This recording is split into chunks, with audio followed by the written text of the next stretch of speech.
Greetings, mind crafters, and welcome to another Mindcraft discussion on this glorious day. My name is Kimberly Quinn, and I am ecstatic to be the hostess with the mostest in general and talk about all things that, sort of involve becoming the boss of your brain, becoming the boss of your brain.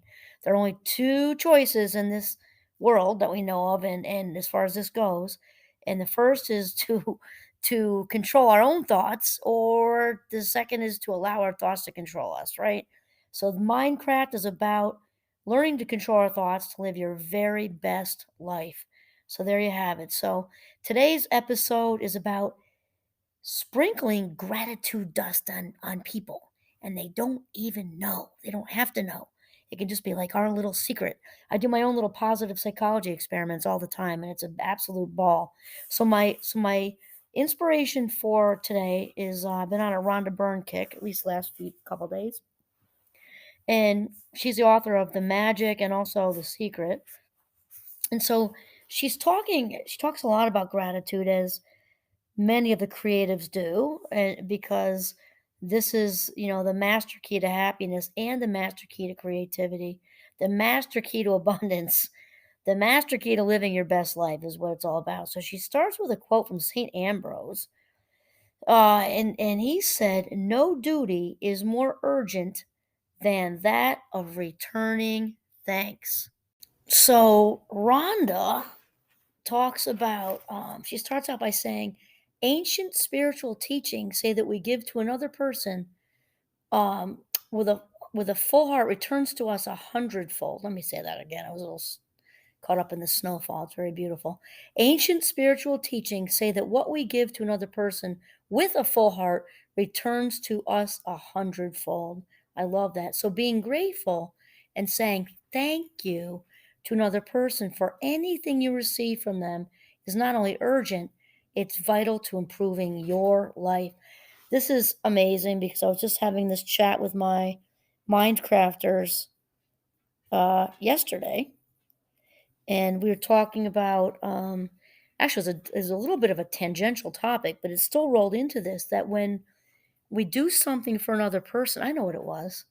It was the how full is your bucket conversation, with keeping ourselves filled up and filling up other people's buckets, right? So that they're feeling recharged and rejuvenated and their best selves. So when we put a drop in someone else's bucket or saying thank you, like we're talking about, we then receive a drop in our bucket as well to fill us up and have us be feeling good.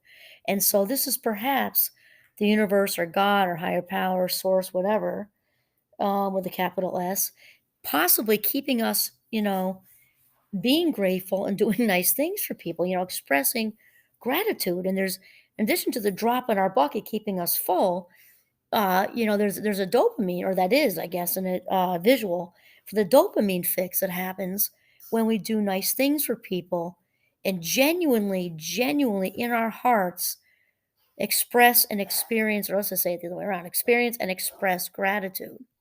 And Rhonda continues it when she tells us that gratitude is a powerful energy. I mean, I think we all know that, right? So powerful. And she says, and so whomever you direct gratitude's energy toward, that's where it goes. I love that because personally, I pray. I say I pray, and that's how it is. And it's my podcast, and I can say that if I want to. I love saying that; so much fun. But if somebody's not a prayer and they like to say send the good vibes, then say that. Or sometimes people say dedicate or devote a mindfulness practice. So maybe it's spiritual, it's secular, whatever. It's just, divinity, which I guess is not really. I don't know. Secular counts like not religious, but does count spiritual. I don't know. Anyway, not important. So if you want to devote a mindfulness practice and in your mind, and no one even knows but you're devoting that minute of quiet to someone who's ill or someone who's sad or someone who's, grieving or whatever.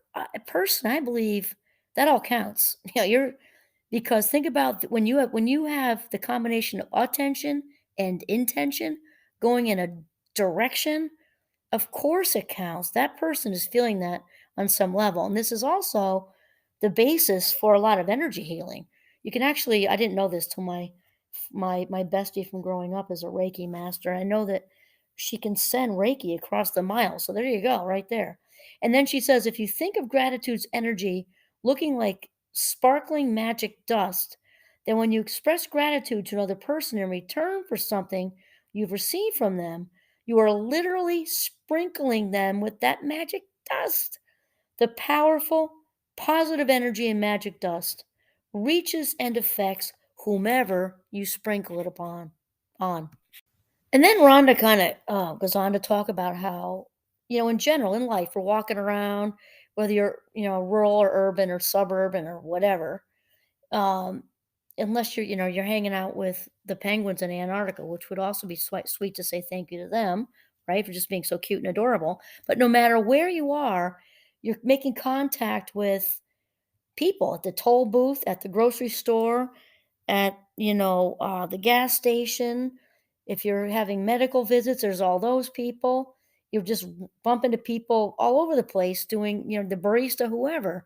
And it's so important because what does she say about this? Like the bus drivers, everything, we're making contact constantly. And so she says, think about the people you encounter on a typical day who provide you with some kind of service, like those working in stores or restaurants.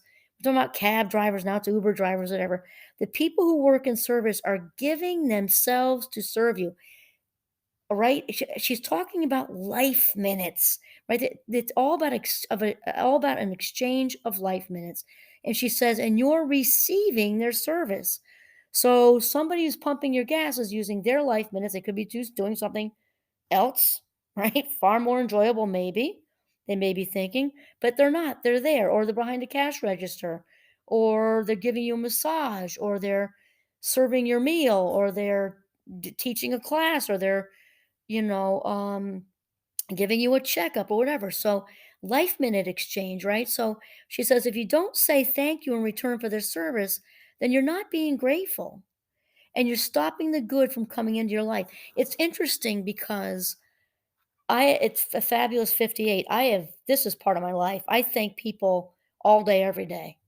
And during the pandemic, I was saying thank you just for working. I was so grateful and I was working too, I don't mean that, but I was, the folks at the Walmart, because I went an hour away to get food over there because it was, that much more, it was that much cheaper for one, because the food prices went through the roof. It was also really good quality, and I drove all the way over there, and these people just so much they were friendly and kind, and I just said, "Thank you for working. Thank you for working, and thank you for being so pleasant." And I said that to them, and I meant it with my whole heart, my whole being. And I did that drive.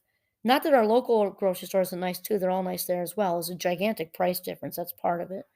But just so incredibly, just going out of the way to greet you and all this stuff. And yesterday, I stopped in um, to where was I stopping into? Oh, I checked in on an appointment at my healthcare place, and I stopped in, not expecting anything to happen because I kind of just was on my way home from work, and they were lovely. And I said, I'm not being entitled. I'm just checking if there's an opening. Da, da, da, da, da, and thank you so much. And da da da.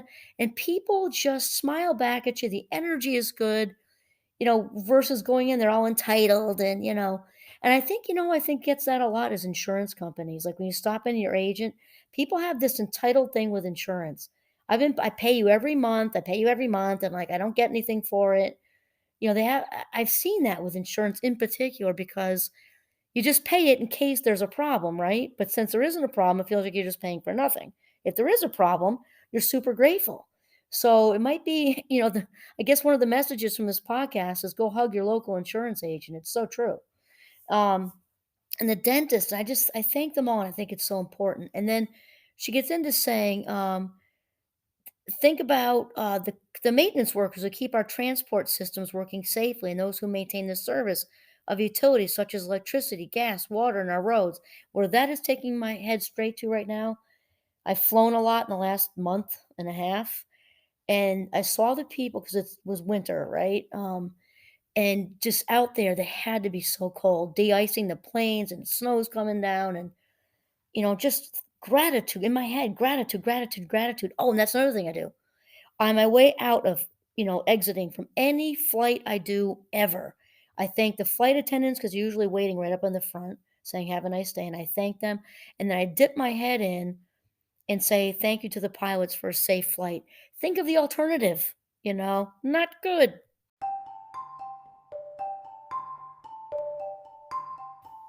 And then I'm thinking if any of you are into, your daily visitors or patrons to Dunks or Starbucks, think of this. Rhonda says, when you're at a cafe or restaurant, sprinkle magic dust by saying thank you to each person as they serve you. Whether cleaning the table, giving you the menu, receiving your order, filling your glass with water, serving the meal you ordered, clearing the table, ba ba ba ba ba. If you're in the store or supermarket, checkout, sprinkle magic dust and say thank you to the person who serves you or packs your groceries. I absolutely love this because it is, when you come down to it, an exchange of life minutes. And I think it is of utmost importance to express it. Look at it this way. And actually, I think of a one of my favorite priest friends, and I have a lot of them. I love the Eddies from St. Mike's, where I went to college, and Father Vanderweel. We call him the Wheel for short. He had this crazy hyena laugh, and when we would go out to an Italian restaurant or something, he's all about the compliments, but he was all about the huge tip. He would leave twice as much as the bill. It was a very cheap place, but he would leave double. And I looked up at him once, and he just said, "Always be generous. Always be generous." Obviously, you can't go wrong being generous. You can't go wrong giving people compliments. You can't go wrong saying thank you, and you can't go wrong leaving a generous tip. It just all goes straight, right in the karma train, moving forward. That's it. So, sprinkle magic gratitude dust wherever you go. This is Kimberly Quinn signing off from the beautiful, blizzardy northern Vermont. Have a mindful day.